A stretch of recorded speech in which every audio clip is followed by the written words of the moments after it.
ದೇವರ ನಾಮಕ್ಕೆ ಸ್ತೋತ್ರವಾಗಲಿ. ಕಳೆದ ತಿಂಗಳು ನನಗೆ ಉಪವಾಸ ಟೈಮಲ್ಲಿ ನನಗೆ ತುಂಬ ಹುಷಾರಿಲ್ದಂಗಾಯಿತು. ಆವಾಗ ನಾನು ಇಲ್ಲಿ ಪ್ರೇಯರಿಗೆ ಒಂದು ದಿನ ಬಂದು ಮತ್ತೆ ನಾನು ಇಲ್ಲಿಂದ ಆಸ್ಪತ್ರೆಗೆ ಹೋಗಬೇಕಾಗಿತ್ತು. ಎಮರ್ಜೆನ್ಸಿಯಾಗಿ ನಂಗೆ ತುಂಬ ಸೀರಿಯಸ್ ಆಗಿತ್ತು. ನಾನು ಆಸ್ಪತ್ರೆಗೆ ಹೋಗಬೇಕಾಗಿತ್ತು, ಹೋದೆ. ನಾನು first starting last month December 30ರಲ್ಲಿ ನಾನು ಮೆಡ್ಕೇರಿ ಆಸ್ಪತ್ರೆಗೆ ಹೋದೆ. ಅಲ್ಲಿ ಹೋದಾಗ ನನಗೆ ಸ್ಕ್ಯಾನ್ ಮಾಡಿಸ್ಬೇಕು, ಮತ್ತು ಬ್ಲಡ್ ರಿಪೋರ್ಟ್ ಎಲ್ಲ ಬೆಂಗಳೂರಿಗೆ ಕಳಿಸ್ಬೇಕು, ಬರೋದು 2 ದಿವಸ 3 ದಿವಸ ಆಗುತ್ತೆ ಅಂತ ಹೇಳಿದ್ರು.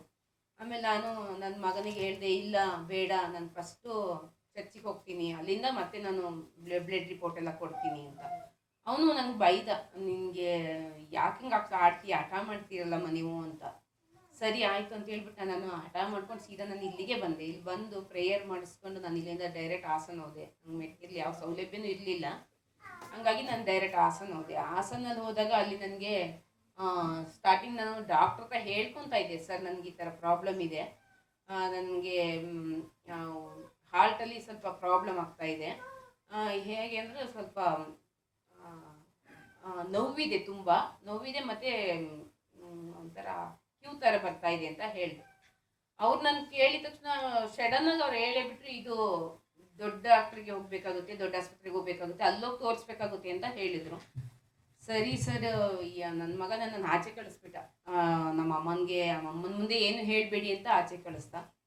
ಆಮೇಲೆ ಅವ್ರ ಹತ್ರ ಏನು ಮಾತಾಡಿದ್ದು ಅಂತ ನನಗೆ ಗೊತ್ತಿಲ್ಲ. ಸಡನ್ನಾಗಿ ನನ್ನ ಸ್ಕ್ಯಾನಿಂಗ್ ರಿಪೋರ್ಟಿಗೆ ಕಳಿಸಿದ್ರು. ಸ್ಕ್ಯಾನಿಂಗ್ ರಿಪೋರ್ಟ್ ಬಂದ್ರೂ ಅದನ್ನು ನನಗೆ ಅವ್ನು ತೋರಿಸ್ಲಿಲ್ಲ, ಹಾಗೆ ಬಚ್ಚಿಟ್ಕೊಂಡ. ನನಗೆ ಡೌಟ್ ಇತ್ತು, ಏನು ಹೇಳಿರ್ಬೋದು ಡಾಕ್ಟ್ರು, ಏನು ಹೇಳಿರ್ಬೋದು ಅಂತ ಮನಸ್ಸಲ್ಲೊಂದು ಡೌಟ್ ಇತ್ತು. ಆಮೇಲೆ ಮತ್ತೆ ನಾನು ಡಾಕ್ಟ್ರ್ ಹತ್ರನೇ ಹೋಗಿ ಕೇಳಿದೆ, ಸರ್ ನನ್ನ ಹತ್ರ ಏನು ಮುಚ್ಚಿಡಬೇಡಿ ಹೇಳಿ ಅಂತ.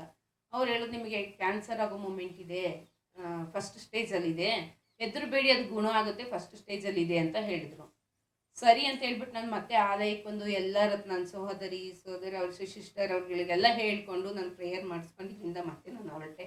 3 ದಿವಸದ ಪ್ರೇಯರ್ ಇತ್ತು, ನಾನು 5 ದಿವಸದಿತ್ತು, ಆದರೂ ನಾನು ಪ್ರೇಯರಿಗೆ ನಿಲ್ಲಕ್ಕಾಗಲಿಲ್ಲ. ನಾನು ಸಡನ್ನಾಗಿ ಹೋಗಿ ಅಲ್ಲಿ ಬ್ಲಡ್ ರಿಪೋರ್ಟು ಮತ್ತು ನಮ್ಮ ಕ್ಯೂ ಬತ್ತ ಅದನ್ನೆಲ್ಲ ರಿಪೋರ್ಟಿಗೆ ಬೆಂಗಳೂರಿಗೆ ಕಳಿಸ್ಕೊಟ್ಟ ಮೇಲೆ ಅದು 3 ದಿನ ಆದಮೇಲೆ ರಿಪೋರ್ಟ್ ಬಂತು. ನಾನು ಇಲ್ಲಿ ಪ್ರೇಯರೆಲ್ಲ ಮಾಡಿಸ್ಕೊಂಡು ಹೋಗಿದ್ದೆ.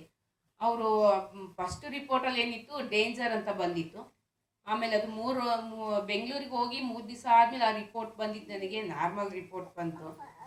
ನಿಜವಾಗ್ಲೂ ನನಗೆ ಆ ರಿಪೋರ್ಟ್ ನಾನು ಕಳೆದ ತಂದಿದ್ದೆ, ಸಾಕ್ಷಿ ಹೇಳೋದಕ್ಕೆ ಅಂತ ತಂದಿದ್ದೆ. ಇವತ್ತು ನನಗೆ ತರೋಕ್ಕಾಗಲಿಲ್ಲ. ಮತ್ತು ನನಗೆ 1 ತಿಂಗ್ಳಿವರೆಗೂ ನೀನು ಮಾತ್ರೆ ತಿನ್ನಬೇಕು, 1 ತಿಂಗ್ಳವರೆಗೂ ನಿಮ್ಮ ಟ್ರೀಟ್ಮೆಂಟ್ ಆಗಲೇಬೇಕು ಅಂತ ಹೇಳ್ಬಿಟ್ಟು ಕೈಗೆ ಸಿರೆಂಜ್ ಹಾಕಿದ್ರು. ಬೆಳಗ್ಗೆ ಸಂಜೆ 2 ಟೈಮು ಇಂಜೆಕ್ಷನ್ ಕೊಡಬೇಕಿತ್ತು.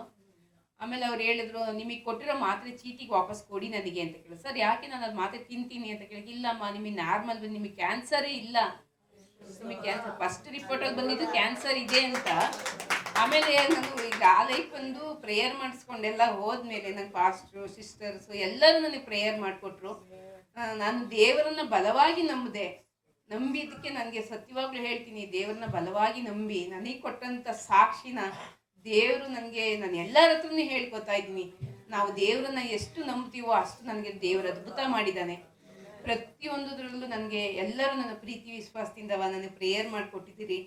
ನಿಜವಾಗ್ಲೂ ಆ ಮಾತ್ರನ ಡಾಕ್ಟ್ರು ರಿಪೀಟ್ ಮತ್ತೆ ಮೆಡಿಕಲಿಗೆ ವಾಪಸ್ ಕೊಡಿಸಿದ್ರು. ಅದು ಎಷ್ಟು ಒಂದು 2,500 ರೂಪಾಯಿಗೆ ಮಾತ್ರೆ ತೆಗೆದುಕೊಟ್ಟಿದ್ದ ನನ್ನ ಮಗ. ಆ ಮಾತ್ರೆ ಇವ್ರಿಗೆ ಕ್ಯಾನ್ಸರ್ ಇಲ್ಲ ಅಂದಮೇಲೆ ಆ ಮಾತ್ರೆ ಯಾಕೆ ಇವ್ರು ತಿನ್ನಬೇಕು ಅಂತ ಹೇಳಿ ಆ ಮಾತ್ರನ ವಾಪಸ್ ಕೊಟ್ಟರು. ಆಮೇಲೆ ನಾನು ಕೇಳಿದೆ, ಸರ್ ರೆಸ್ಟ್ ಮಾಡಬೇಕಾ ಅಂತ ಕೇಳಿದೆ. ಇಲ್ಲಮ್ಮ ನೀವು ಡ್ಯೂಟಿಗೆ ಹೋಗಿ ಅಂತ ಹೇಳಿದೆ. ನಾನೀಗ ನಾಳೆ ಕೇರಳ ಹೋಗ್ತಾ ಇದ್ದೀನಿ, ಡ್ಯೂಟಿಗೆ ಹೋಗ್ತಾರೆ. ನನಗೆ ಇಷ್ಟೊಂದು ಅದ್ಭುತವಾದ ಸಾಕ್ಷಿ ಕೊಟ್ಟಿದ್ದಕ್ಕೆ ನನ್ನ ದೇವರಿಗೆ ನಾನು ಕರಗಳನ್ನು ತಟ್ಟಿ ಕರ್ತನಿಗೆ ಮಹಿಮೆಯನ್ನು ಸಲ್ಲಿಸಿ